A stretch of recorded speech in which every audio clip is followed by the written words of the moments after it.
സഹാക്കളി, നമ്മുടെ വിശ്വാസത്തെ കുറിച്ച് തന്നെ പറഞ്ഞു തുടങ്ങാം. സഖാവ് പാർട്ടിയായിട്ട് നിരന്തരം ബന്ധപ്പെട്ട് നിന്ന് പ്രവർത്തിച്ചുകൊണ്ടിരിക്കുന്ന ഒരാളാണ്. ഈ സംശയമൊന്നും ഉണ്ടാകാനിടയില്ല. വർഗശക്തികൾ പറഞ്ഞു വരുത്തുന്ന കാര്യങ്ങളിൽ കുടുങ്ങിപ്പോയത് കൊണ്ടാണ്. നമ്മുടെ പാർട്ടി പ്രവർത്തിക്കുന്നതിൽ 99% വിശ്വാസികളാണ്. അവർ അമ്പലത്തിൽ പോകുന്നുണ്ട്, ശബരിമലയ്ക്ക് പോകുന്നുണ്ട്, അവർ പള്ളിയിൽ പോകുന്നുണ്ട്, നിസ്കരിക്കുന്നുണ്ട്, കുർബാന കൈക്കൊള്ളുന്നുണ്ട്. ഇതൊന്നും സഖാവ് അറിയുന്നില്ലേ?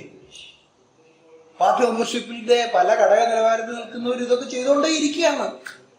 ഈ ഇരിക്കുന്നതിൽ തന്നെ എത്ര പേരുണ്ടാവും അങ്ങനെ പോകുന്നത്? ഈ പാർട്ടി എവിടെയെങ്കിലും തടസ്സം പറയും. പക്ഷെ ഒരു കാര്യം പാർട്ടി പറയുന്നുണ്ട്, നിങ്ങൾ യഥാർത്ഥ ഈശ്വര വിശ്വാസിയാണോ എന്ന് പരിശോധിക്കണം.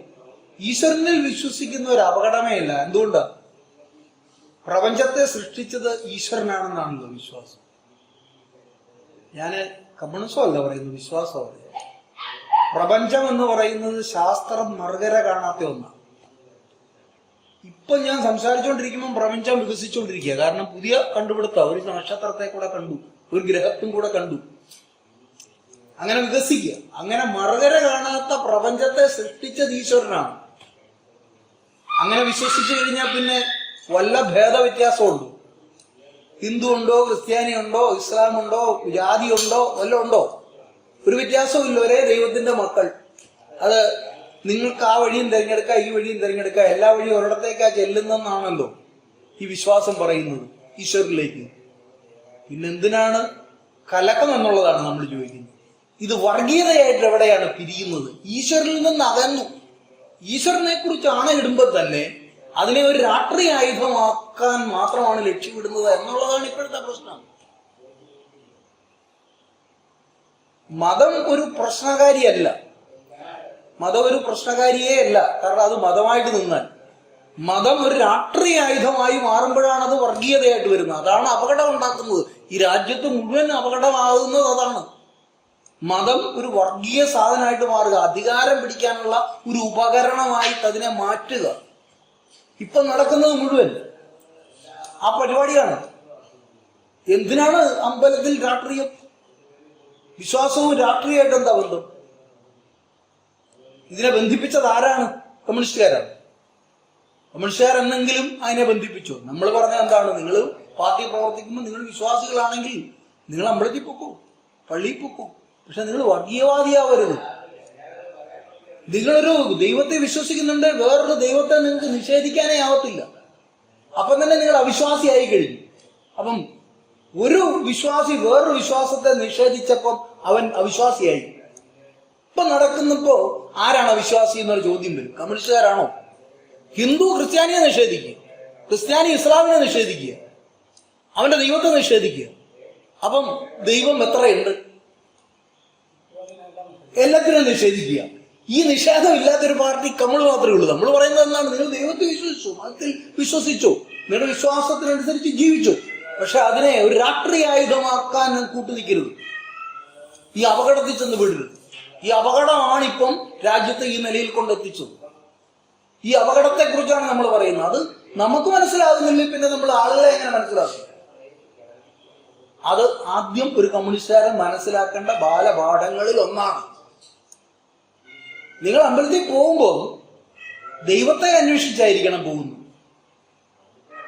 നിങ്ങൾ അവിടെ ചെന്നൊരു ആചാരങ്ങളിലോ അനുഷ്ഠാനങ്ങളിലോ പങ്കെടുക്കുമ്പോൾ നിങ്ങളുടെ മനസ്സിന് ബോധ്യപ്പെടാൻ വേണ്ടിയായിരിക്കണം അത് ചെയ്യുന്നത്. നിന്റെ വിശ്വാസത്തെ ബോധ്യപ്പെടുത്താനായിരിക്കണം. അതിന് പകരം നിങ്ങൾ അവിടെയുള്ള അപകടങ്ങളുടെ ഭാഗമാകുമ്പോഴാണ് പ്രശ്നം. അല്ലെങ്കിൽ എന്താ പ്രശ്നം?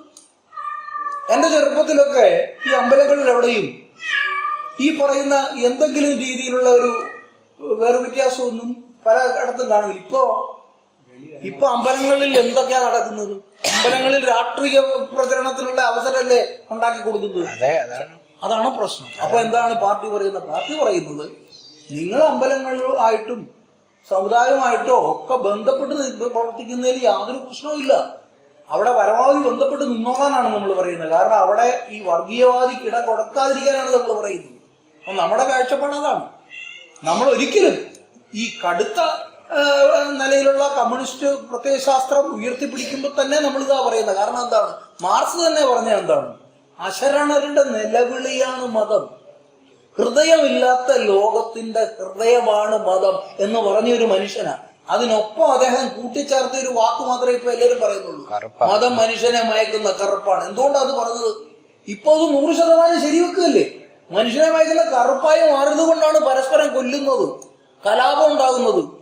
ഈ കറുപ്പിനടിപ്പെട്ടത് കൊണ്ടാണ് ക്രിസ്ത്യാനി ഇസ്ലാമിന്റെ ശത്രുവാകുന്നത്, ഇസ്ലാം ക്രിസ്ത്യാനിയുടെ ശത്രുവാകുന്നത്, ഇവരുടെ എല്ലാം ശത്രുവായിട്ട് ഹിന്ദുവിനെ അവതരിപ്പിക്കുന്നത്. എനിക്കൊരു രാഷ്ട്രം വേണമെന്നുള്ള വാദം വരുന്നത്. ഏത് ദൈവത്തിന്റെ രാഷ്ട്രം ആവശ്യപ്പെടുന്നു? അപ്പൊ എത്ര ദൈവമുണ്ട്? അപ്പൊ ഇവര് തന്നെയല്ലേ വിശ്വാസത്തെ നിഷേധിക്കുന്നത്? കമ്മ്യൂണിസ്റ്റുകാരനല്ല. ദൈവത്തെ നിഷേധിക്കുന്നതും വിശ്വാസത്തെ തന്നെ നിഷേധിക്കുന്നതും ഈ വിശ്വാസി എന്ന് പറയുന്ന കൂട്ടരാണ്. അത് സൂക്ഷ്മാർത്ഥത്തിൽ അത് മനസ്സിലായി കഴിഞ്ഞാൽ പ്രശ്നം തീർന്നു. അപ്പൊ നമ്മുടെ വിശ്വാസം എന്ന് പറയുന്നത് ദൃഢമായി വിശ്വസിക്കുന്നവൻ അന്വേഷണം തന്നെ ആവശ്യമില്ല. ഏത് ഒരു അന്വേഷണം ആവശ്യമില്ല. അന്വേഷണത്തിന്റെ അവസാനമാണ് വിശ്വാസം ദൃഢമാണ്. അതാണ് വിവേകാനന്ദൻ പറഞ്ഞത്, നീ ആരെ അന്വേഷിക്കുന്നു? എവിടെയാ? സ്വന്തം മനസ്സിലിത് കണ്ടെത്താൻ കഴിയത്തില്ലേ? നീ ഏത് അമ്പലത്തിൽ പോയി ആരെ അന്വേഷിക്കുന്നത്? നിന്റെ മനസ്സിലുള്ള സാധനമല്ലേ? നിന്റെ മനസ്സിലുണ്ടെന്ന് നിനക്ക് ബോധ്യമുണ്ടെന്ന് നീ ഇത് അന്വേഷിച്ച് നടക്കണം. ഇത് അമ്പലത്തിൽ അന്വേഷിച്ചുകൊണ്ട് തികയാതെ വരുന്നതുകൊണ്ടാണ് മാതാമൃതാനന്ദമയുടെ അടുത്തേക്ക് പോകുന്നത്. അയ്യ, അമ്പലത്തിലിരിക്കുന്നതിനാണോ ശക്തി, നേരിട്ട് കാണുന്ന സാധനത്തിനാണോ ശക്തി എന്ന് വിചാര. നമുക്ക് തേങ്ങല എന്നാ അങ്ങോട്ട് പോയേക്കാം. അപ്പറേ ഒരു പള്ളിയിൽ ഒരു ഉസ്താദ് ജയിച്ചു കൊടുക്കുന്നുണ്ടെ അതും പോയേക്കാം. എന്നിട്ട് വിശ്വാസിയാണെന്ന് സ്വയം പറയുക. ഇവന് വിശ്വാസം ഉണ്ടെങ്കിൽ ഇവൻ വേറെ അന്വേഷിച്ചു പോകില്ല. അപ്പൊ ആരാണ് അവിശ്വാസി? കമ്മ്യൂണിസ്റ്റുകാരനാണോ? സ്വയം നമ്മളാണ് അവിശ്വാസി. നമുക്ക് വിശ്വാസം കാപട്യമാണ്. നമ്മുടെ വിശ്വാസം ദൃഢമല്ല. ദൃഢമായി കഴിഞ്ഞാലോ അന്വേഷണം തീർന്നു. ലോകത്തിൽ എവിടെയും യഥാർത്ഥ വിശ്വാസികൾ ഒരിടവും അന്വേഷിച്ച് നടന്നിട്ടില്ല. ഇത് ഞാൻ പറയുന്നല്ലേ ഇതൊന്നും. ഇത് മതത്തിന്റെ അഗാധമായിട്ടുള്ള കാര്യങ്ങൾ അന്വേഷിച്ചു പോയവരെല്ലാം പറഞ്ഞ കാര്യമാണ്. അന്വേഷണത്തിന്റെ അവസാനമാണ് വിശ്വാസം ദൃഢപ്പെട്ടാൽ അന്വേഷണം തീർന്നു. കാരണം എനിക്ക് ബോധ്യപ്പെട്ടത് എന്നിട്ട് എന്റെ ഉള്ളിൽ തന്നെ ഉണ്ട് ഇത് എന്ന് ബോധ്യപ്പെട്ട് കഴിയുമ്പോൾ പിന്നെ അന്വേഷിച്ച് നടക്കണ്ട. പക്ഷെ നമുക്ക് ബോധ്യമില്ല. നമ്മളെ വിശ്വാസിയാണെന്നൊക്കെ പറഞ്ഞ് കുറിയും കുരിശും ഒക്കെ വരയ്ക്കുന്നുണ്ട്. പക്ഷെ നമുക്ക് സംശയമാണ്. നമുക്ക് ഒട്ടും വിശ്വാസമില്ല. വിശ്വാസം ഉണ്ടെന്ന് അഭിനയിക്കുക. എന്നിട്ട് മനസ്സിൽ സംശയം തുടർന്ന് വെച്ചുകൊണ്ടിരിക്കുമ്പോഴാണ് ഇത് വർഗീയതയായിട്ടും മറ്റൊരാളുടെ ഉപകരണമൊക്കെ ആയിട്ട് നമ്മളെ മാറ്റാൻ കഴിയുന്നത്. അതുകൊണ്ടാണ് ഉറപ്പിച്ച ഒരാളെ ഒരിടത്തേക്കും മാറ്റാൻ പറ്റില്ല. ഇത് കമ്മ്യൂണിസ്റ്റുകാരനും ബാധക. കമ്മ്യൂണിസത്തെ കുറിച്ചുള്ള ധാരണ മനസ്സിൽ ഉറപ്പിച്ചു കഴിഞ്ഞാൽ അതിനെതിരായിട്ട് വരുന്ന ഏതിനും നമുക്ക് മറുപടിയുണ്ട്. പിന്നെ കല, സംസ്കാരം, എല്ലാ കാലത്തും പാർട്ടി അല്ലാതെ വേറെ ആരുണ്ട് അതിനെ ഉപയോഗിച്ചിട്ടുള്ളതും അതിനെ പ്രോത്സാഹിപ്പിച്ചിട്ടുള്ളതും? ആരുണ്ട്? ഏത് രാഷ്ട്രീയ പാർട്ടിയുണ്ട്? നമ്മളിപ്പോഴും, കാരണം ഇപ്പൊ എന്താണെന്ന് അറിയോ പ്രശ്നം എന്താണ്? കമ്മ്യൂണിസ്റ്റ് പാർട്ടിയുടെ മാത്രം പ്രശ്നമല്ല, ടെക്നോളജിയുടെയും കൂടി പ്രശ്നമുണ്ട്. അത് കണ്ടോണം. നാട്ടിലൊരു കാലത്ത് നാട്ടിൽ വായനശാലകളിൽ, ക്ലബുകളിലെല്ലാം വാർഷികം, ആ നാട്ടിലെ ചെറുപ്പക്കാർ അവതരിപ്പിക്കുന്ന നാടകങ്ങൾ, അത് കാണാൻ ആയിരക്കണക്കിന് ആളുകൾ ഇല്ലേ? ഞാനിവിടെ വന്നിട്ടുണ്ടല്ലോ. ഇതിന്റെ മുറ്റത്ത് സ്റ്റേജ് കിട്ടി ഞാൻ ഇവിടുത്തെ വായനശാലയുടെ പരിപാടിക്ക് പ്രസംഗിക്കാൻ വന്നിട്ടുണ്ട്. ഇവിടെ ആ കലാപരിപാടിയിൽ ആയിരക്കണക്കിന് ആളുകൾ പങ്കെടുക്കുന്നതിന്റെ നേർസാക്ഷിയാണ്. വായനശാലകളിലൊക്കെ ഇപ്പൊ എന്താ നടക്കാത്തത്? കാരണമുണ്ട്. കാരണവും കൂടി നമ്മൾ അറിയണം. ടെക്നോളജി വളർന്നു. ഇന്ന് ഒരു ആസ്വാദനത്തിന് വെളിയിലോട്ട് പോകണ്ട. പക്ഷെ ആസ്വാദനം തീരുമാനിക്കുന്നത് നമ്മളല്ലെന്നേ ഉള്ളൂ. അത് ഉൽപ്പാദിപ്പിക്കുന്നവൻ തരുന്ന സാധനം ആസ്വദിക്കാൻ നമ്മളെ പഠിപ്പിച്ചു. ഞാനിപ്പോ അപ്പറേ ഒരു സ്ത്രീകളുടെ ബ്രാഞ്ചിൽ ഇത് പറഞ്ഞേ ഉള്ളൂ. ഒരു 45-50 തൊട്ട് ഒരു 500 വരെയുള്ള സീരിയലുണ്ട്. ഏതെങ്കിലും ഒരു അറ്റത്ത് പിടിച്ചു കഴിഞ്ഞാലുണ്ടല്ലോ പിന്നെ ആയുഷ്കാലം 200, 400, 500 എപ്പിസോഡാ. അതെന്നവന് വിടുകയല്ല. ഒരു വീട് മുഴുവൻ അതിന് അടിമയായി പോകുക. അപ്പം വീട്ടിൽ തന്നെ പല ഓരോരുത്തരുടെ അഭിരുചിക്കനുസരിച്ചുള്ള ആസ്വാദന സാധനം വീട്ടിൽ എത്തിച്ചു കൊടുക്കുന്ന കമ്പനികളാണ്. അത് നല്ല കച്ചവടമാണ്. അത് നിയന്ത്രിക്കുന്നത് ഈ രാജ്യത്തെ സമ്പന്നനാണ്. കാരണം എന്താ വെച്ചാൽ നമ്മുടെ തലച്ചോറിനെ അവൻ അനുകൂലമായിട്ട്, വിപണിക്ക് അനുകൂലമായിട്ട്, വിൽപ്പനയ്ക്ക് അനുകൂലമായിട്ട് രൂപപ്പെടുത്തുന്നതിനുള്ള ഒരു ആയുധമാക്കി ഈ പെട്ടിയെയും ഈ കയ്യിലിരിക്കുന്ന മൊബൈലിനെയൊക്കെ അവർ മാറ്റിക്കഴിഞ്ഞു ടെക്നോളജി കൊണ്ട്. അതിനോട് യുദ്ധം ചെയ്യാൻ പാകത്തിന് നമ്മൾ വളർന്നില്ലെന്നുള്ളത് നമ്മുടെ പരിമിതി, പാർട്ടിയുടെ പരിമിതി. സോഷ്യൽ മീഡിയ ആണെങ്കിലും നമ്മൾ പുറകിൽ പോകുന്നത് അതുകൊണ്ടാണ്. കാരണം അത് കോടിക്കണക്കിന് രൂപയുടെ മൂലധനം ആവശ്യമുള്ള ഒരു വൻ വ്യവസായമായി വളർന്നുപോയി. നമ്മൾ കാണുന്ന എല്ലാം, കേൾക്കുന്ന എല്ലാം ഒരാശയത്തെ ഉറപ്പിക്കാൻ വേണ്ടിയിട്ടുള്ള സംവിധാനങ്ങളാക്കിയിട്ട് മാറിപ്പോയി. കലയും മറ്റു സാധനങ്ങളും എല്ലാം. അതിനിടയിൽ പോലും നമ്മളാണ് മറ്റു വഴികളിൽ, ഇപ്പം ദേശാഭിമാനിക്കാണെങ്കിലും അവിടെ ദേശാഭിമാനി തിരിച്ചു വെച്ചു. വടക്കൻ ജില്ലകളിലേക്കൊക്കെ പോന്നു കഴിഞ്ഞാൽ നമ്മുടെ പാർട്ടിയുടേതായിട്ടുള്ള നൂറുകണക്കിന് കലാസമിതികൾ ഇപ്പോഴും പ്രവർത്തിക്കുക. നമ്മുടെ ഇവിടെയൊക്കെ ആ നാട്ടിൻപുറത്തെ കലാസമിതികളിലേക്കൊന്നും ചെറുപ്പക്കാരെ കിട്ടില്ല ഇപ്പോൾ. കാരണം അവര് വേറെ ലോകത്തിലേക്ക് പോയി. പിന്നെ നാടിന്റെ സ്ഥിതി മാറി. പണ്ട് കൂട്ടുകുടുംബ വ്യവസ്ഥയാണ്. നാട്ടിൻപുറത്ത് വേറെ ആസ്വാദന മേഖലകളൊന്നുമില്ല. ആർപ്പാടെ പൊന്നൂത്ത് ആണെങ്കിൽ പണ്ടൊരു ശ്രീകൃഷ്ണ തിയേറ്റർ, ഇല്ലെങ്കിൽ നാട്ടിൽ എവിടെങ്കിലും അവിടെ അമ്പലങ്ങളിൽ ഇപ്പം ചെന്ന് കണ്ടു നോക്ക്, വിശ്വാസം കൂടുന്നുണ്ട്. അമ്പലങ്ങളിൽ ഇപ്പൊ എന്താണ്, അമ്പലങ്ങളിൽ ഒരു കഥകളി വെച്ചാൽ കാണാൻ വല്ലവരുണ്ടോ? ഞാൻ മുൻകൂത്ത് കണ്ടുകൊണ്ടിരിക്കുക. പകലാ ഇപ്പം കഥകളി. കാരണം രാത്രി വെച്ച് ആരും വരാത്തതുകൊണ്ട് പകൽ കഥകളിയാണ്. ആ കാണാൻ എത്ര പേരുണ്ട്? 50 പേര് തികച്ചില്ല. ചിലപ്പോഴെങ്കിലും ഞാൻ പൊന്മൂത്ത് ദുരിയാവിൽ നടക്കുമ്പോൾ അവിടെ വളരെ പ്രഗത്ഭരായിട്ടുള്ള ആളുകളൊക്കെയാണ്. മരിച്ചുപോയെങ്കിലും ഹൈദരാലി ഒന്ന് പാടിയിട്ടുണ്ട് അവിടെ, ഞാൻ പോയി കേട്ടിട്ടുണ്ട്. 50 പേരാ. ലോകം അറിയുന്ന കലാകാരനാണ്. മരിച്ചുപോയ എത്രയോ കലാകാരന്മാരെ നമ്മൾ അങ്ങനെയൊക്കെ പോയി കണ്ടിട്ടുണ്ട്. അതിന്റെ ഒരു പ്രശ്നം ഇതാണ്. ഇത് ക്രമേണ ആസ്വാദനത്തിന്റെ രീതി മാറി, അതിനു വേണ്ടിയിട്ടുള്ള ടെക്നോളജി മാറി, അതനുസരിച്ച് മാറ്റങ്ങൾ വന്നിട്ടുണ്ട്. അതിനെ ഇടയിൽ കൂടെ പോലും പ്രതിരോധിക്കണമെന്നാണ് പാർട്ടി പറയുന്നത്. ഇപ്പൊ ഞാൻ അപ്പുറത്തെ ബ്രാഞ്ചിൽ കൂടിയെടുത്ത തീരുമാനം ഈ ക്ലബ്ബ് പുനരുദ്ധരിക്കണമെന്ന്. ഇനി അതാരും തയ്യാറാകുന്നില്ല. നിങ്ങൾ അങ്ങോട്ട് കയറി ഒരു ഭരണസമിതി ഉണ്ടാക്കാൻ പറഞ്ഞു. കാത്തു നിൽക്കണ്ടേ? അങ്ങോട്ട് കയറുക, ഒരു പൊതുയോഗം വിളിക്കുക, എതിർപ്പുള്ളവരെയും വിളിക്കുക, മറ്റു പാർട്ടിക്കാരെയും വിളിക്കുക, കമ്മിറ്റി എടുക്കുക, പ്രവർത്തിച്ചു തുടങ്ങുക. പൊതുസ്ഥാപനമല്ല, ഒരു സ്വകാര്യ സ്ഥാനമല്ലല്ലോ. അതങ്ങനെ കിടക്കേണ്ട കാര്യമില്ലല്ലോ. അങ്ങനെ ഇപ്പൊ പാർട്ടി തന്നെ തീരുമാനിച്ചിട്ടുണ്ട്. വായനശാലകൾ, ക്ലബ്ബുകൾ, പൊതു ഇടങ്ങൾ എന്ന് പറഞ്ഞാൽ അതിന്റെ കാര്യം ഇതാണ്. ഒരു വീടിനകത്ത് തന്നെ നമ്മളിപ്പോ ചുരുങ്ങിപ്പോവുക. അപ്പൊ ആ വീടിനകത്ത് ചുരുങ്ങിപ്പോകുന്നതുകൊണ്ട് 2 കാര്യം സംഭവിക്കുന്നുണ്ട്. നമ്മുടെ തലച്ചോറും അങ്ങനെ ചുരുങ്ങിയിട്ടുണ്ട്. ഈ വീടിനകത്ത് നമ്മുടെ തലച്ചോറിന് വേണ്ടി തരുന്ന സാധനങ്ങളെല്ലാം വിളമ്പി തരുന്നത് ഒരേ കേന്ദ്രമാണ്. അവന്റെ താല്പര്യം, അവന്റെ രാഷ്ട്രീയ താല്പര്യമുണ്ട്, അവന്റെ വിപണന താല്പര്യമുണ്ട്. ഇത് രണ്ടും ഒരു താല്പര്യം. വിൽക്കുന്നവനും തന്നെയാണ് ഇപ്പോഴത്തെ രാഷ്ട്രീയം കൈകാര്യം ചെയ്യുന്നത്. വിപണിയുടെ രാഷ്ട്രീയമാണല്ലോ BJP ആണെങ്കിലും കോൺഗ്രസ് ആണെങ്കിലും കൈകാര്യം ചെയ്യുന്നത്. രാജ്യത്തെ വിപണി കൈയടക്കുന്ന കോർപ്പറേറ്റുകളുടെ താല്പര്യത്തിന് വേണ്ടിയിട്ടുള്ള സാമ്പത്തിക നയം, രാഷ്ട്രീയ നയം. ഇതിനപ്പുറത്ത് എന്താ ഉള്ളത്? അപ്പൊ ഇതെല്ലാം കൈകാര്യം അവൻ തന്നെയാണ് നമുക്ക് വിളമ്പിത്തരുന്നത്. ഈ കലയും സാഹിത്യവും ഒക്കെ. അതിനെ മറികടക്കാനുള്ള നല്ല ശ്രമങ്ങൾ സമാന്തരമായിട്ട് നടക്കുന്നുണ്ട്. വേണ്ടത്ര ജനങ്ങളിലെത്തില്ല. ആ പരിമിതിക്കുള്ളിൽ നിന്നും കുറച്ചെങ്കിലും ഇതിനെ ചെറുക്കാൻ ശ്രമിക്കുന്നത് നമ്മൾ മാത്രമേ ഉള്ളൂ. കോൺഗ്രസിന് എവിടാ കലാസാംസ്കാരികം? BJPക്ക് എവിടാ കലാസാംസ്കാരികം? കേട്ടിട്ടുണ്ടോ എവിടെങ്കിലും? ഒരു സാധനം ഇല്ല. അവരെന്തിനെയാ പ്രോത്സാഹിപ്പിക്കുന്നത്? അവര് ശശികല ടീച്ചറിന്റെ പ്രസംഗത്തെയും പിന്നെ ഇത് ലോകത്തെവിടെയുള്ള സാധനത്തെ അതിനെ വർഗീയവൽക്കരിക്കാനുള്ള ഒരു ആയുധമാക്കി അവര് മാറ്റി തീർക്കും. വർഗീയത ഉപയോഗിക്കും. ഇപ്പം ശ്രീരാമക്ഷേത്രം വല്ല അപകടമുള്ള കാര്യമാണ്. ശ്രീരാമനൊരു ക്ഷേത്രം പണിയുന്നു. ശ്രീരാമന്റെ ക്ഷേത്രം എന്തിനാ പണിത്? അധികാരം പിടിക്കാനുള്ള ഒരു വഴി തുറന്നതല്ലേ ഉള്ളൂ. ആളുകളെ ഭിന്നിപ്പിക്കാനുള്ള ഒരു വഴിയാക്കി അതിനെ മാറ്റുകയാണ്. ഇതിനെയാണ് നമ്മൾ ചെറുക്കുന്നത്. അപ്പൊ നമ്മളെപ്പോഴും അമ്പലത്തിൽ പോകുമ്പോൾ, പള്ളിയിൽ പോകുമ്പോൾ, മോസ്കിൽ പോകുമ്പോൾ കാണേണ്ട ഒരു കാര്യം, നിങ്ങൾ വിശ്വാസത്തിന്റെ ഭാഗമാണ് പോകുന്നെങ്കിൽ ഒരു അപകടവും ഇല്ല. അവിടെ ഇരിക്കുന്നത് രാഷ്ട്രീയമാണ്. ആ രാഷ്ട്രീയത്തിന്റെ ഭാഗമായി പോയി അത് പലയിടത്തും അതപ്പതിച്ചിട്ടുണ്ട്. അതിന്റെ ഭാഗമാകാൻ നമ്മൾ തീരുമാനിക്കുമ്പോൾ നമ്മൾ അതിനടിമയായി, ആ വർഗീയതയുടെ ഭാഗമായി. അപ്പൊ നമ്മൾ വിശ്വാസിയായിട്ടല്ല തിരിച്ചു വരുന്നത്. വിശ്വാസത്തെ വിറ്റു തിന്നുന്നവരുടെ, വിശ്വാസത്തെ രാഷ്ട്രീയവൽക്കരിക്കുന്നവരുടെ ഒരു ഉപകരണമായിട്ട് നമ്മളും മാറും. ഈ അപകടത്തെ സ്വയം ചെറുക്കാൻ ശേഷിയുണ്ടെങ്കിൽ ഏതമ്പലത്തിലും പോവാം, ഏത് പള്ളിയിലും പോവാം, ഏത് മോസ്കിലും പോവാം, ഏത് വിശ്വാസമായിട്ട് ജീവിക്കാം. പിന്നെ വിശ്വാസത്തെ ഉറപ്പിക്കലുണ്ട് എവിടെയാണേലും.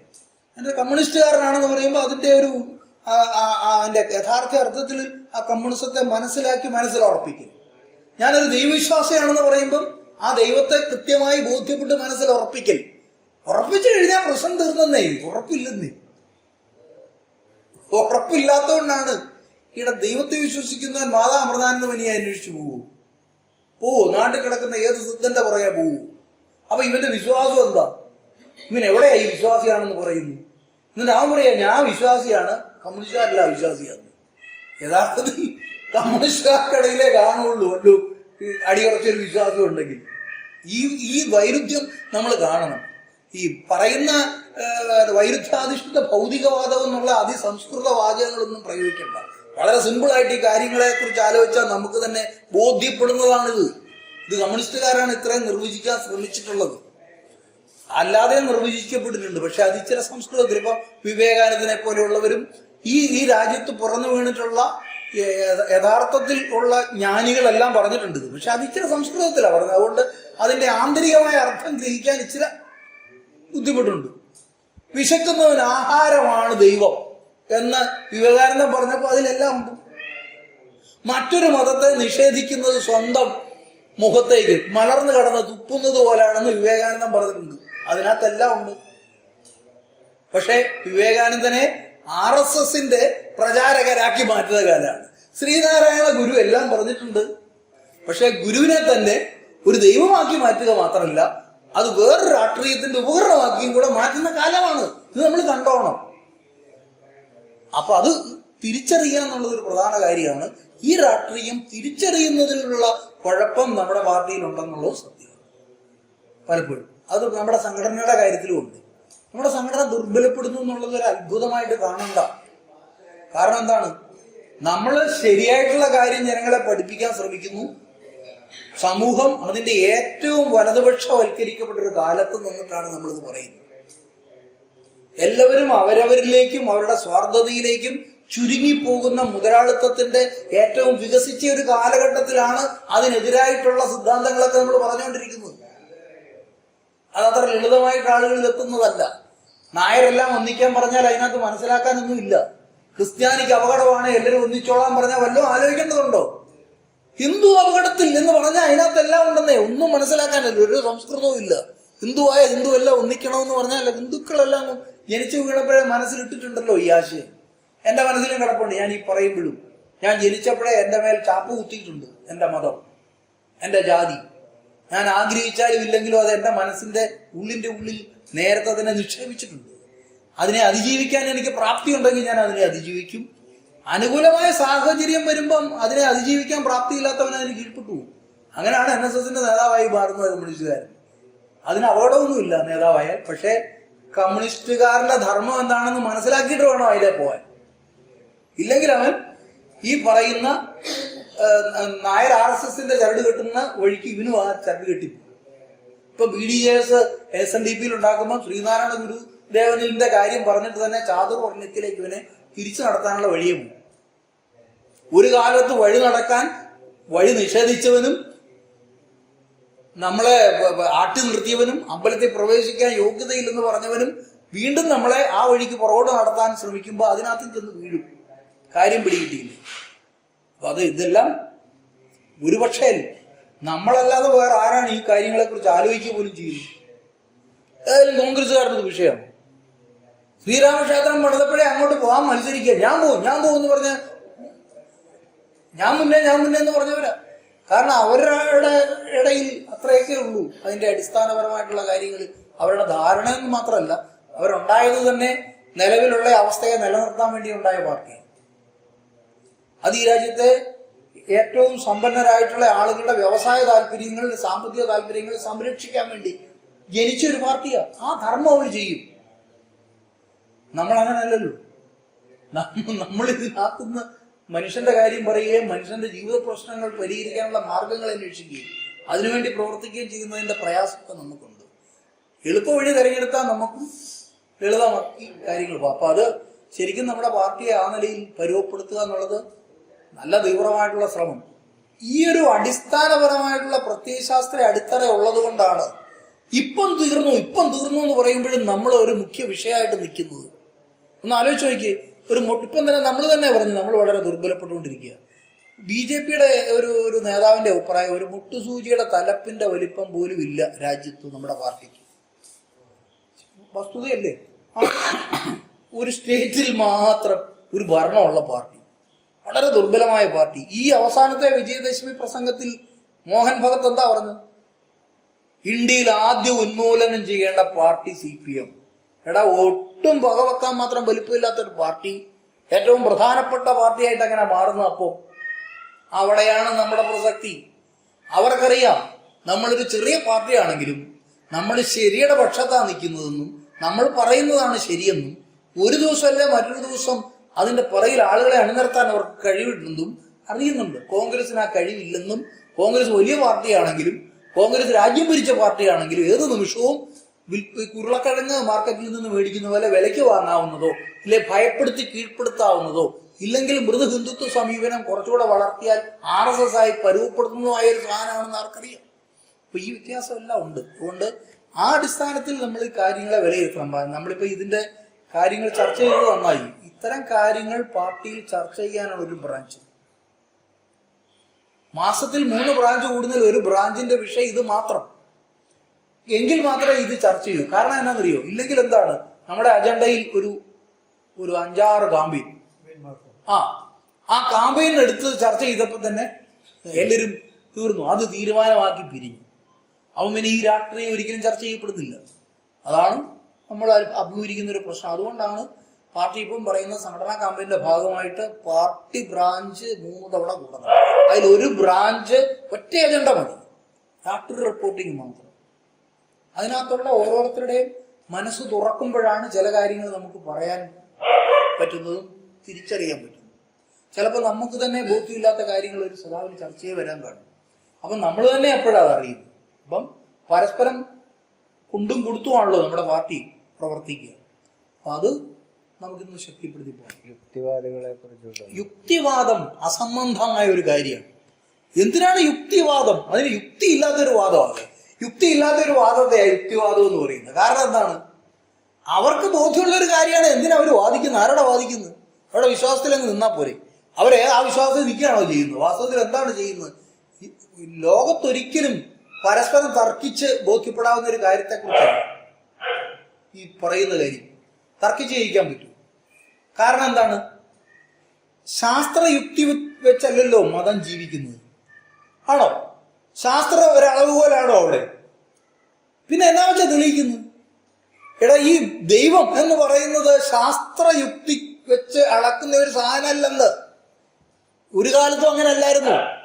അവര് പറയുക ഇത് ശാസ്ത്രത്തിന് നിരക്കുന്നതല്ല. ശാസ്ത്രത്തിന് നിരക്കുന്നതല്ല ഇത്തരം കാര്യങ്ങൾ. ശാസ്ത്രയുക്തിക്ക് വഴങ്ങുന്നതോ അല്ല, അങ്ങനെ നിരക്കുന്നതും അല്ല.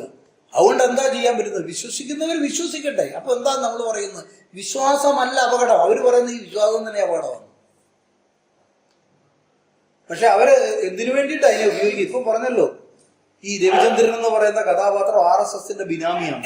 അയാൾ അവസാനം പറഞ്ഞു വെക്കുന്നത് എന്താണ് ശ്രദ്ധിച്ചിട്ടുണ്ടോ? ഇസ്ലാമോഫോബിയ ഭയങ്കരമായിട്ടുള്ള പറയുന്നുണ്ട്.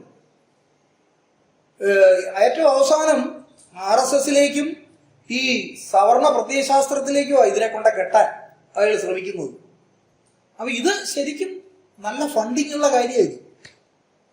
നല്ലപോലെ സാമ്പത്തിക കൈകാര്യം ചെയ്യപ്പെടുന്നുണ്ട് അവിടെ. വേറൊരു കഥാപാത്രം ഉണ്ടല്ലോ ലോകത്ത് ഏതിനെ കുറിച്ചും സംസാരിക്കുന്ന, മറ്റേ മൈത്രേയൻ. മൈത്രേയനൊക്കെ എല്ലാ കാര്യത്തെ കുറിച്ചും ഒക്കെ പറയുക.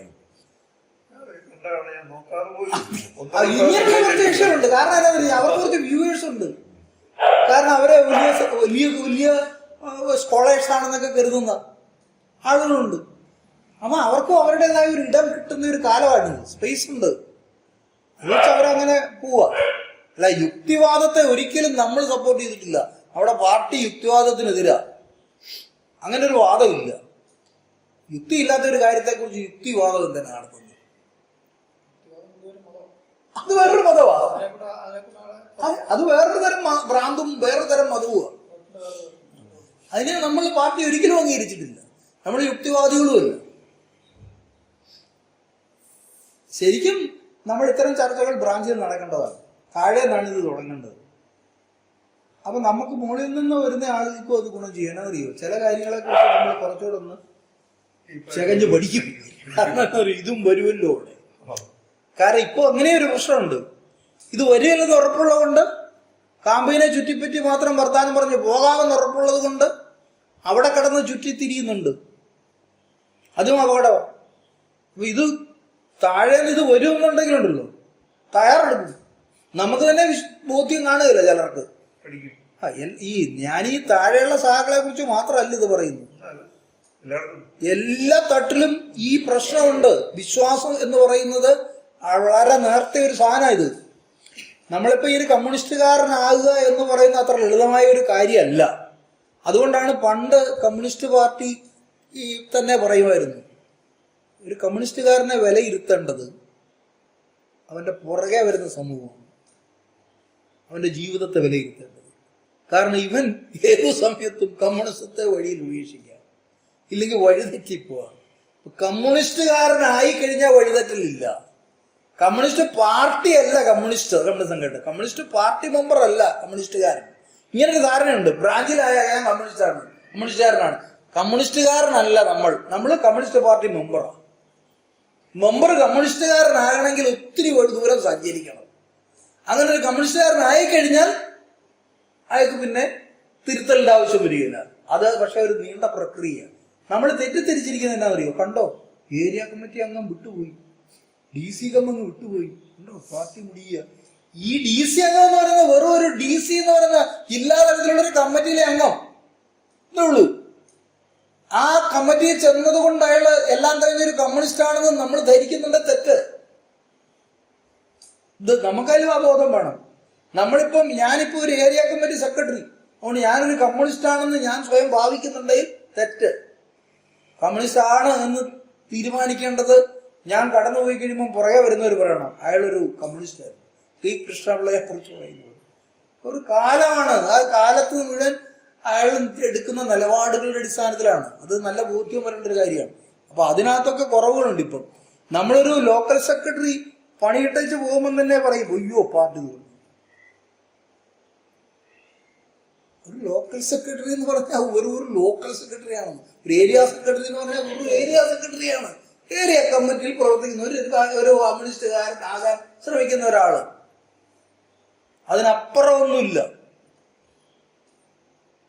അപ്പൊ ഈ കമ്മ്യൂണിസ്റ്റുകാരനാകുക എന്ന് പറയുന്ന അത്ര ലളിതമായ ഒരു കാര്യമാണെന്ന് നമ്മൾ ധരിച്ചു വെച്ചത് കൊണ്ട് പറ്റുന്ന അപകടമാണ് ഈ പറയുന്നത്. അത് കമ്മ്യൂണിസ്റ്റുകാരല്ല, നമ്മൾ കമ്മ്യൂണിസ്റ്റ് പാർട്ടി പ്രവർത്തകരാണ്. കമ്മ്യൂണിസ്റ്റ് ആവേണ്ടതുണ്ട്.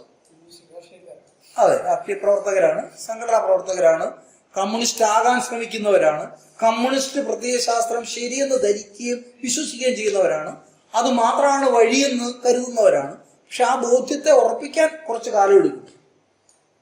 ആ ബോധ്യം ഇല്ലാത്തത് കൊണ്ടാണ് ഞാൻ ഇടയ്ക്ക് വെച്ച് പണി നിർത്തുന്നത്. അയ്യോ, അതെ അതെ അതെ, നമ്മുടെ പ്രധാന ശത്രു RSS തന്നെയാണ്. അതിനകത്ത് യാതൊരു തർക്കവും പ്രഖ്യാപിച്ചിട്ടില്ല. പക്ഷെ നമ്മുടെ സംസ്ഥാന കമ്മിറ്റി പോലും അത് വേറൊരു കാര്യം. അത് കുറച്ചുകൂടെ വേറൊരു കാര്യം. ഈ കോൺഗ്രസ് എന്ന് പറയുന്ന സാധനം എന്തുകൊണ്ടാണ് നമ്മൾ കോൺഗ്രസിനെ പലപ്പോഴും എതിർക്കേണ്ടി വരുന്നത്? കാരണം അവരുടെ ഒരു നിലപാട് തന്നെയാണ് പ്രശ്നം. കാരണം RSSൽ നിന്ന് വ്യത്യസ്തമായി അവർക്ക് ആകെയുള്ളത് ഈ മതനിരപേക്ഷമായിട്ടുള്ള ഒരു നിലപാടിന്റെ ഒരു അംശം അവിടെ അവശേഷിക്കുന്നു എന്നുള്ളതാണ്. മതനിരപേക്ഷ നിലപാടല്ല അതിന്റെ ഒരു ചില ലക്ഷണങ്ങളും അംശങ്ങളും അവരുടെ കയ്യിലുണ്ട്. പക്ഷേ ഒരു സോഷ്യലിസവും അല്ല അവർ പറയുന്നത്. എവിടെ? നെഹ്റുവിന്റെ കാലത്താണ് കമ്മ്യൂണിസ്റ്റ് മന്ത്രിസഭ കേരളത്തിൽ പിരിച്ചുവിട്ടത്. നമ്മൾ രാഷ്ട്രീയത്തെ കുറിച്ച് മനസ്സിലാക്കുന്നതിന്റെ പ്രശ്നമാണ്. നെഹ്റു കോൺഗ്രസുകാരിൽ ഏറ്റവും കൊള്ളാവുന്ന ഒരു നേതാവായിരുന്നു. അദ്ദേഹം സോഷ്യലിസത്തെ ബഹുമാനിച്ചിരുന്ന ഒരാളാണ്. അദ്ദേഹം ഒരു സോഷ്യലിസ്റ്റ് ആണെന്ന് സ്വയം പറഞ്ഞിട്ടുള്ള ആളാണ്. സോവിയറ്റ് യൂണിയനായിട്ടും അതൊക്കെ സംഭവിച്ചു. പക്ഷേ നെഹ്റുവിന്റെ കാലത്തും ഇന്ത്യയിലെ കോൺഗ്രസ് ഇന്ത്യയിലെ വർഗ നിലപാടിൽ ഒരു മാറ്റവും വരുത്തിയിരുന്നില്ല. അങ്ങനെ ഉണ്ടെങ്കിൽ നെഹ്റുവിന്റെ കാലത്ത് ഈ രാജ്യത്ത് പടര് കിടക്കുന്നവരുടെയും വീടില്ലാത്തവരുടെയും ഈ ആയിരക്കണക്കിനൊക്കെ കൈവശം വെച്ചിരിക്കുന്നവരിൽ നിന്ന് അതെടുത്ത് പാവപ്പെട്ടവന് കൊടുക്കുന്നതിനെ കുറിച്ച് ആലോചിച്ചില്ലല്ലോ, അജണ്ടയിൽ വന്നില്ലല്ലോ. ഞാൻ സോഷ്യലിസ്റ്റ് ആണെന്ന് എനിക്ക് പറയുന്നതിന് വല്ല കുഴപ്പമുണ്ടോ? ആർക്കും. അപ്പൊ കോൺഗ്രസുകാരിൽ ഒരു നിലപാടുണ്ടായിരുന്ന കുറച്ച് വ്യത്യസ്തനായ, സോഷ്യലിസത്തെ തള്ളിപ്പറയാത്ത, സോഷ്യലിസത്തോട് അല്പം ബഹുമാനവും കൂറും പുലർത്തിയിരുന്ന, നല്ല പരന്ന വായനയുള്ള, ഇപ്പോഴത്തെ ഈ പുസ്തകം പോലും കണ്ടിട്ടില്ലാത്ത കോൺഗ്രസുകാരിൽ നിന്ന് വ്യത്യസ്തനായ ഒരു നല്ല കോൺഗ്രസുകാരൻ എന്നുള്ളതിനപ്പുറത്ത് രാജ്യത്തെ മാറ്റങ്ങൾക്ക് വേണ്ടി ഈ ചൂഷണത്തിനെതിരായിട്ടുള്ള ഒരു നിലപാടിൽ അടിയുറച്ച് ആ പാർട്ടിയെ വളർത്തിയെടുക്കുക എന്ന ലക്ഷ്യമൊന്നും മുന്നേ വെച്ച ആളല്ല. അതുകൊണ്ടാണ് ഈ കുടുംബവാഴ്ച വീണ്ടും വന്നത്. കുടുംബവാഴ്ചയിലേക്ക് വരും. മോട്ടിലാൽ നെഹ്റു കഴിഞ്ഞപ്പോൾ ജവഹർലാൽ നെഹ്റു കഴിഞ്ഞപ്പോൾ ഇന്ദിരാഗാന്ധി കഴിഞ്ഞ ഉടനെ രാജീവ് ഗാന്ധി കഴിഞ്ഞാൽ ഇനിയിപ്പം സോണിയാഗാന്ധിക്ക് ഒരു പുത്രനുണ്ടായി എന്ന് കാത്തിരിക്കുക കോൺഗ്രസ്സുകാർ. കാരണം ആ പരമ്പരയിൽ മാത്രമല്ലേ രാജ്യം ഭരിക്കാൻ ആളുള്ളൂ. ഇത് ശരിക്കും ഒരു ഫ്യൂഡൽ സങ്കല്പമാണ്. രാജവാഴ്ചയിൽ നിന്ന് ദത്തെടുത്തൊരു കാര്യം ഇത്. അതിൽ നിന്ന് മാറി ചിന്തിക്കാനൊന്നും അവരെ കൊണ്ടാവില്ല. അവരൊരിക്കലും അതിനെക്കുറിച്ച് ചിന്തിക്കത്തില്ല. അതാണ് കോൺഗ്രസിന്റെ പ്രശ്നം. അതുകൊണ്ടാണ് കോൺഗ്രസിനെ എപ്പോഴും നമുക്ക് പിന്തുണയ്ക്കാൻ പറ്റാത്ത. അവർ ഈ നിലപാടിൽ നിന്നുകൊണ്ട് ചാഞ്ചാടും. ഒരു കാലത്തും അവര് ഒരു ഉറച്ച നിലപാടിൽ നിൽക്കില്ല. പക്ഷെ ഫാസിസം ശക്തിപ്പെടുമ്പോൾ ഈ ചാഞ്ചാടുന്നവരെ പോലും ഒരുമിപ്പിച്ച് നിർത്തേണ്ടി വരും. കാരണം പ്രധാന ശത്രു അവരായി കാണുമ്പോൾ. അങ്ങനെയാണ് നമ്മൾ കോൺഗ്രസുമായിട്ട് അഖിലേന്ത്യാ തലത്തിൽ ഈ ഇന്ത്യ സഖ്യമൊക്കെ രൂപീകരിക്കുന്നത്. കാരണം പ്രധാനപ്പെട്ട ഒരു ശത്രു മുന്നോട്ട് വരുമ്പോൾ അവനെ പ്രതിരോധിക്കണമെങ്കിൽ ഇത്തരം വർഗപരമായ വ്യത്യാസമൊക്കെ ഉള്ളവരെ കൂടി യോജിപ്പിക്കേണ്ടി വരും. ഭൂഷാസിയെ പോലും ഇതിനകത്ത് കൂടേണ്ടി വരും. അതിന്റെ ഭാഗമായിട്ടാണ്. അതുകൊണ്ട് കോൺഗ്രസ് ഒരു പ്രധാന ശത്രുവായിട്ട് നമ്മൾ കാണുന്നില്ല. പക്ഷേ കോൺഗ്രസിനെ ഉൾക്കൊള്ളാനാവാത്ത നിലയിലുള്ള നിലപാടുകളിലാണ് അവർ പലയിടത്തും നിൽക്കുന്നത്. അവരൊരിക്കലും ഒരു ഉറച്ച നിലപാടിൽ നിൽക്കുന്നില്ല. ഇപ്പം നമ്മൾ തിരിച്ചൊന്ന് ആലോചിച്ച് നോക്കി. ഇന്നിപ്പം BJP ചെയ്യുന്നതെല്ലാം കോൺഗ്രസും ചെയ്തിട്ടുണ്ട്. എന്നാണ് ഈ ബാബറി മസ്ജിദ് പൊളിച്ചത്? എന്നാണ് രാമക്ഷേത്രത്തിൽ കൊണ്ട വിഗ്രഹം വെച്ചത്? ആരാണ് അതിന്റെ വാതിൽ തുറന്നു കൊടുത്തത്? ആരാണ് ഈ പള്ളിയിൽ സർവേ ചെയ്യാനുള്ള ആദ്യത്തെ നടപടികൾ തുടങ്ങിയത്? എല്ലാം കോൺഗ്രസ് ആണ്.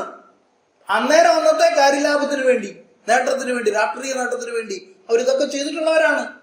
ഇപ്പോഴും അതിനെ ന്യായീകരിക്കും. ഇപ്പോഴും കഴിഞ്ഞ ദിവസം പറഞ്ഞ പണ്ട് ജാമ്പവാന്റെ കാലത്തെങ്ങാണ്ട് ഒരു പള്ളി കുറിച്ച കഥയും പറഞ്ഞ നടക്കുക ഒരു കോൺഗ്രസ് നേതാവ് പറയുന്നത്. അത്രയുള്ളവരെ അതിനെ കാണുന്നുണ്ട്. അതിന് സഹായ രണ്ടും വലതുപക്ഷമാണല്ലോ. അപ്പൊ അതില് പിന്നെ വലതുപക്ഷത്തിന് വോട്ട് ചെയ്യാൻ തീരുമാനിക്കുന്ന ഒരാള് പിന്നെ കൂടിയ വലതുപക്ഷം ഏതാണോ അതിനെ വോട്ട് ചെയ്തേക്കാന്ന് വെക്കുന്ന സാഹചര്യം അത് വരുമല്ലോ. ആളുകൾ അങ്ങനെ ചിന്തിക്കുന്നവരെ അത് അങ്ങനെ നടക്കും. നമ്മള് കോൺഗ്രസിനെ കൂടെ ചേർത്ത് നിർത്തിക്കൊണ്ട് അത് ഇല്ലാതെ വരികയൊന്നുമില്ല. കോൺഗ്രസിനെ ചേർത്ത് നിർത്തിയെടുത്ത് കിട്ടിയോ? ബംഗാളിൽ നമ്മൾ കോൺഗ്രസുമായിട്ട് നേരിട്ട് ചേർന്ന് നിന്നല്ലേ മത്സരിച്ചത്? ആരാ ജയിച്ചത്? കോൺഗ്രസിനെ അങ്ങനെ വിശ്വസിക്കുന്ന എന്നൊന്നും ധരിക്കരുത്. അത് ചില പോക്കറ്റുകളിൽ മാത്രം ഇപ്പോഴും അവർ ജീവിച്ചിരിക്കുന്നതേ ഉള്ളൂ. അവരുടെയൊക്കെ അവർ സ്വയം നഷ്ടപ്പെടുത്തുന്നത് അവരുടെ പ്രസക്തി. ഈ ഒരു ഫാസിസം ഇത്രയും വളർന്നു വരുന്ന സമയത്ത് പോലും അവർക്ക് അങ്ങനെ അതിനെ പ്രതിരോധിക്കാനുള്ള തീവ്രമായ ഒരു അജണ്ടയിലേക്ക് അവർ കേന്ദ്രീകരിക്കുന്നേ ഇല്ല. അതാണ് പ്രശ്നം. അതുകൊണ്ട് തന്നെ നമ്മൾ മുൻകൈ എടുത്തില്ലെങ്കിൽ ഇന്ത്യ സഖ്യമുണ്ട്, അതുപോലും ഉണ്ടാകില്ല. നമ്മുടെ നിലപാട് അത്ര സ്ട്രോങ് ആയി നിന്നുകൊണ്ട് ചിലയിടത്തെങ്കിലും ആ സഖ്യത്തിലേക്ക് വരാൻ പറ്റും. അതുകൊണ്ട് ഒരു പരിധി വരെ അതിനെ കുറച്ചിടത്തെങ്കിലും പ്രതിരോധിക്കാൻ പറ്റും. ശരിയാണ്. അപ്പൊ അത് കോൺഗ്രസുമായിട്ട് നമ്മൾ ഇനിയും ആ ബന്ധം തുടരും. കാരണം ഫാസിസം രാജ്യത്ത് നിലനിൽക്കുന്നിടത്തോളം കാലം മറ്റെല്ലാ സംഘടിപ്പിക്കാവുന്ന രാഷ്ട്രീയ പാർട്ടികളുമായും ബന്ധപ്പെട്ട് ഒരു ഫാസിസ്റ്റ് വിരുദ്ധ മുന്നണി എന്നുള്ള ആശയത്തെ നമ്മൾ സ്വീകരിക്കും. അതിനെ തള്ളിക്കളയില്ല. അതുകൊണ്ട് കോൺഗ്രസ് ആണ് ശരി എന്ന് നമ്മൾ ധരിച്ചു പോയാൽ തീർന്നു പ്രശ്നം. അപ്പൊ പിന്നെ നമ്മുടെ വർഗ സിദ്ധാന്തങ്ങളെല്ലാം ഉപേക്ഷിക്കേണ്ടി വരും. കോൺഗ്രസ് അല്ല ശത്രു എന്നാണ് ഞാൻ ഉദ്ദേശിച്ചത്. കോൺഗ്രസ് അല്ല ശത്രു എന്നുള്ളത് ഇപ്പോഴത്തെ സ്ഥിതിയാണ്. ഇപ്പോഴത്തെ ഒരു സ്ഥിതിയാണ്. പ്രധാന ശത്രു എന്നുള്ളത് പറയുന്നത് കോൺഗ്രസ് തന്നെ ഇപ്പോഴും നമുക്ക് ശത്രുവാണ്. എങ്ങനെ? പ്രധാന ശത്രുവല്ല. എന്തുകൊണ്ട് കോൺഗ്രസ് ശത്രു ആകുന്നത്? എന്തുകൊണ്ടാണ്? ഇപ്പോഴും കോൺഗ്രസിന്റെ സാമ്പത്തിക നയം BJPയുടെ തന്നെയാ. സാമ്പത്തിക നയത്തിൽ വല്ല വ്യത്യാസമുണ്ടോ? ഒരു വ്യത്യാസവും. ആരാണ് ഈ പുതിയ സാമ്പത്തിക നയം ഇന്ത്യയെ കൊണ്ടുവന്നത്? ഈ ആഗോളവൽക്കരണ സാമ്പത്തിക നയം ഇന്ത്യയിൽ കൊണ്ടുവന്നത് ആരാണ്? 91 ഈ സാമ്പത്തിക നയം ഇന്ത്യയിൽ അവതരിപ്പിച്ചതും നടപ്പാക്കിയതും കോൺഗ്രസ് ആണ്. മൻമോഹൻ സിംഗ് ആണ്. നരസിംഹറാവു ഗവൺമെന്റിന്റെ ധനകാര്യമന്ത്രിയായിരുന്ന മൻമോഹൻ സിംഗ് ആണ് ആഗോളവൽക്കരണം എന്ന വാക്ക് തന്നെ നമുക്ക് പരിചയപ്പെടുത്തി. ബഡ്ജറ്റ് അങ്ങനെ ആക്കിയത്. ആ സാമ്പത്തിക നയത്തിൽ എന്തെങ്കിലും വ്യത്യാസം വരുത്തിയിട്ടുണ്ടോ ഇവര്? അതേ സാമ്പത്തിക നയം ഒരു കടുകിട വ്യത്യാസമില്ലാതെ ഇപ്പോഴും മുറുകെ പിടിക്കുകയാണ്. എങ്ങനെ ശത്രു അല്ലാതിരിക്കും? നമ്മുടെ ശത്രു ആരാണ്? ഭൂഷാസിയാണ്. രാജ്യത്തെ കൊള്ളയടിക്കുന്നവരാണ്. ആ കൊള്ളയ്ക്ക് കൂട്ടു നിൽക്കുന്നവൻ മിത്രമാകുമോ? എങ്ങനെയാ മിത്രമാകുന്നത്? ശത്രുവിന്റെ ശത്രു മിത്രം എന്ന സിദ്ധാന്തത്തിലാണ്. അതുകൊണ്ട് അവൻ നമ്മുടെ ശത്രുവല്ലാതാകുന്നില്ല. ശത്രുവിന്റെ ശത്രു മിത്രമാകും ചിലപ്പോ. കാരണം എന്താ വെച്ചാൽ പ്രധാനപ്പെട്ട ഒരു ശത്രു, രാജ്യത്തെ മുഴുവൻ മുടിപ്പിക്കുന്ന ഒരു ശത്രു വരുമ്പോൾ നമ്മുടെ ചില ശത്രുക്കളെയും കൂടി നമ്മൾ നമ്മുടെ കൂട്ടത്തിൽ കൂട്ടും. യുദ്ധതന്ത്രം ഇത് ആദ്യത്തെ സംഭവമല്ല. രണ്ടാം ലോകമഹായുദ്ധത്തിന്റെ ചരിത്രം എടുത്തു നോക്കും. ഫാസിസം, ഹിറ്റ്ലർ, മുസോളിനി ലോകത്തെ വിഴുങ്ങാൻ വരികയാണ്. പല രാജ്യങ്ങളും ആക്രമിച്ച് കീഴ്പ്പെടുത്തി വരികയാണ്. അമേരിക്കയും സോവിയറ്റ് യൂണിയനും സഖ്യരാജ്യങ്ങളുടെ ഭാഗമായില്ലേ രണ്ടാം ലോക യുദ്ധത്തിൽ? കാരണം എന്താണ്? ഇല്ലെങ്കിൽ ഇവൻ അടിച്ചു കയറി വരികയാണ്. പ്രതിരോധിക്കണമെങ്കിൽ ഒരുമിച്ച് നിൽക്കണം. അങ്ങനെ വന്നു. അതിനുശേഷം ലോകമഹായുദ്ധം കഴിഞ്ഞ് ഈ രണ്ട് ചേരിയായിട്ട് പിളർന്ന് പിന്നെയും പോയില്ലേ. ശത്രു അത് അല്ലാതാകുന്നില്ല. കാരണം അമേരിക്കയുടെ നയവും സോവിയറ്റ് യൂണിയന്റെ നയവും വ്യത്യസ്തമാണ്. അതുകൊണ്ട് അമേരിക്ക എന്ത് ചെയ്തു? പിന്നീട് അമേരിക്ക അവരുടെ കോളനി രാജ്യങ്ങളാക്കി എല്ലാവരെയും. അവരുടെ ആയുധം വിറ്റ് ലാഭം ഉണ്ടാക്കാനുള്ള കേന്ദ്രങ്ങളാക്കി. സോവിയറ്റ് യൂണിയന് അവരുടെ കീഴിൽ വന്ന രാജ്യങ്ങളിലേക്ക് സോഷ്യലിസം ക്രമേണ, ഇന്ത്യയെ പോലും ഒരു പരിധിയിൽ ആ ഒരു നയം കൊണ്ടാണ് രക്ഷിച്ചത്. കാരണം എന്താണ്? പാകിസ്ഥാൻ ഇങ്ങോട്ട് കയറി വരിക, അടിച്ചു കയറി വരുമ്പോ അമേരിക്ക എടുത്ത നിലപാടെന്താ? 7ാം കപ്പൽപ്പട ഇന്ത്യൻ മഹാസമുദ്രത്തിലേക്ക് ഞങ്ങൾ അയക്കുന്നു എന്ന് പറയുക മാത്രമല്ല, ഇങ്ങോട്ട് വന്നു. സോവിയറ്റ് യൂണിയനാണ് പറഞ്ഞത് അങ്ങനെയുണ്ടെങ്കിൽ യുദ്ധം മാറുകയാണ്, റഷ്യയുമായിട്ടാകുകയാണ് യുദ്ധം, സോവിയറ്റ് യൂണിയനുമായിട്ടായി യുദ്ധം മാറും എന്ന് പറഞ്ഞപ്പോഴാണ് അമേരിക്ക തിരിച്ചു പോയത്. ചരിത്രം ഓർക്കേണ്ട ഒത്തിരി കാര്യങ്ങളുണ്ട് നമുക്ക്. ഇതൊക്കെ നമ്മുടെ കാലത്ത് തന്നെ നടന്ന സംഭവമായതുകൊണ്ട് നമുക്ക് തീർച്ചയായിട്ടും ഓർത്തെടുക്കാവുന്നതുമാണ്. അതിനപ്പോട്ടെ, സമയം പോയത് കൊണ്ട് നമുക്ക് ഇനി അടുത്ത ബ്രാഞ്ച് തീരുമാനങ്ങളൊന്നും എഴുതിയിട്ടില്ല. അടുത്ത ബ്രാഞ്ച് നമുക്ക് കൂടുമ്പം